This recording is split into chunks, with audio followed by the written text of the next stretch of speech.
Le conseil en bref vous est présenté par la MRC de la Côte de Gaspé.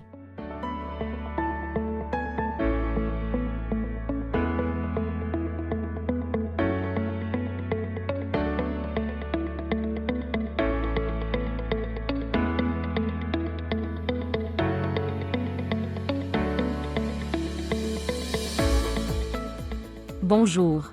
La dernière séance publique du Conseil de la MRC a eu lieu le mercredi 10 avril 2024. Daniel Côté, préfet de la MRC de la Côte de Gaspé et maire de Gaspé, répond à nos questions sur les principaux éléments qui étaient à l'ordre du jour. La MRC demande un ajustement du financement fédéral de l'infrastructure par rapport à la croissance démographique. Pouvez-vous nous expliquer cette demande? Oui, en fait, c'est une demande qui nous provient de la Fédération canadienne des municipalités. Là. Donc, il y a plusieurs centaines, pour ne pas dire milliers, de municipalités partout au Canada qui vont adopter une résolution dans ce sens-là. Globalement, là, il y a plusieurs programmes d'aide financière qui viennent du fédéral, qui transitent par le provincial et qui retombent en infrastructure municipale. Parmi ceux-là, je dirais le plus populaire, c'est le programme de la TEC, qui provient des revenus de taxes sur l'essence. Ça fait des mois que ça traîne en longueur dans les négociations fédérales, provinciales. Bon, on veut que ça se règle ces négociations-là, puis que l'argent retombe en infrastructure municipale. C'est une demande qui vient vraiment des 10 provinces et des 3 territoires du Canada. Donc, on espère que ce coût-là qu'on donne présentement puisse avoir des répercussions sur les négociations et que l'argent revienne dans nos milieux. La MRC a procédé à la reconnaissance de la proposition du plan régional de développement du territoire public, section récréotourisme de la Gaspésie. Pouvez-vous nous résumer ce plan? Bien, en fait, le ministère des Ressources naturelles et des Forêts va de l'avant avec un plan régional de développement du territoire public qui vise à développer et encadrer les activités récréotouristiques. Ça fait des mois qu'ils sont là-dessus, ça fait des mois qu'on est consulté, qu'on est impliqué, qu'on a soumis des commentaires. Il y a des parties de territoire qu'on voit clairement sur les cartes. Il y en a certaines qui n'ont pas été ciblées comme prioritaires, mais qui ont quand même un beau potentiel. Donc, on l'a soulevé avec le ministère pour qu'il le note peut-être pour un plan futur. Mais il y a là-dedans à peu près tout ce qu'on peut faire comme activité récréotouristique sur un territoire forestier et même sur le territoire côtier, sur le territoire de la MRC. Donc, on l'a vraiment regardé en profondeur. Un des éléments qu'on ne voit pas dans ce plan-là, qu'on aurait peut-être aimé voir, mais ça ne relève pas de ce ministère-là, c'est toute la question des activités de chasse et de pêche, qui sont extrêmement importantes chez nous au niveau récréotouristique puis au niveau économique. Par contre, c'est pas ce ministère-là qui gère la chasse et la pêche. Ça relève du ministère de la Faune et de la Faune et des Parcs. Donc, ceci étant, on est quand même satisfait là, de ce qui se retrouve dans le plan. Si ça peut mieux, permettre de mieux développer le territoire, d'offrir davantage de récréotourisme de manière mieux encadrée sur le territoire, ce sera bien tant mieux. C'est dans ce sens-là qu'on l'appuie. En avril, le Conseil a attribué un soutien financier à 3 projets. Lesquels? Oui, premier projet, les habitations de la montagne. On se rappelle qu'il y a eu une annonce majeure qui a été faite par le fédéral, le provincial et le municipal il n'y a pas longtemps. C'est un projet qui vise la construction de 84 unités de logements abordables ici, tout près de Sandy Beach. Donc, pour aider aux études préliminaires et à la réalisation de ce projet-là, il y a une somme de 50 000 $ qu'on débourse dans le fonds de soutien aux projets structurants qui est destiné à ce projet-là. C'est un investissement global d'un peu plus de 51 millions de $. On s'entend que le 50 000 ne fera peut-être pas la différence au final. Par contre, c'est un coup de pouce qui démontre qu'il y a une volonté claire du milieu de soutenir le logement. Donc, c'est un geste qui est, oui, financier, mais qui est aussi politique, si on veut, de la part de la MRC.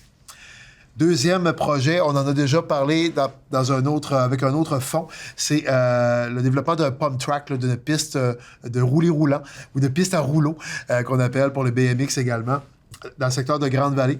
Le promoteur est la municipalité de Grande-Vallée. Dans ce cas-ci, c'est un projet global qui totalise près de 200 000 $. Le fonds de soutien aux municipalités va verser 34 000 $ qui s'ajoutent aux 100 000 $ qu'on a versés via le fonds de vitalisation. Troisième élément, Club Lyon de Murdochville, une somme de 3 000 $ qui est accordée sur un coût de projet de 68 000 $. C'est pour le congrès régional des Lions 2024. L'argent provient du fonds de soutien aux activités socio-économiques. Donc, un grand total de 87 000 $ qui est sorti de nos coffres à la dernière séance. Des modifications ont été apportées au calendrier des rencontres du Conseil pour une partie de l'année 2024. Qu'en est-il? Vous savez, depuis quelques années, toutes les séances du conseil de la MRC se tiennent à l'hôtel de ville de Gaspé. C'est une volonté de l'ensemble du conseil municipal, mais en particulier pas de ma part, parce que moi, de ma part, on aurait continué de faire la tournée des villages, j'aimais bien ça. Mais globalement, on s'est entendu que c'était peut-être plus simple, plus facile et plus efficace de les faire à Gaspé, puis ça faisait l'affaire de tout le monde. Ceci étant, il y a des travaux majeurs qui débutent très bientôt à l'hôtel de ville. La salle du conseil ne sera pas disponible, donc autant pour le conseil de ville que pour le conseil de la MRC, on doit trouver un autre endroit. Donc, ce qu'on a convenu, c'est de faire les séances comme jusqu'à il n'y a pas longtemps, là, c'est-à-dire de faire le tour des hôtels de ville du territoire. Donc, il y a un nouveau calendrier qui va être dévoilé très bientôt.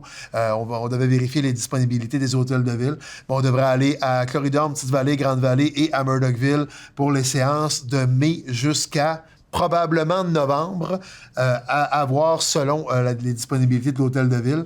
Mais la prochaine, qui est prévue le 8 mai, sera ici, à l'Hôtel de Ville de Gaspé, à 17h. Ce sera la dernière à l'Hôtel de Ville ici, avant de reprendre en juin dans une tournée du territoire pour les autres séances. Donc voilà, je pense que ça fait essentiellement le tour des points qui ont été discutés lors de la dernière séance. J'étais absent physiquement lors de la dernière séance, je le mentionne et ce sera peut-être ma conclusion. J'ai dû me rendre à Montréal au congrès de la Fondation Rue Principale. Le projet récréo-touristique de Rivière-au-Nord, capitale des pêches, était en nomination pour un prix national. On avait, semble-t-il, de bonnes chances de le remporter, donc et ils insistaient pour avoir une personne sur place. Donc je me suis rendu sur place pour aller finalement chercher un prix qui reconnaît ce projet-là comme étant un aménagement du territoire bien réussi.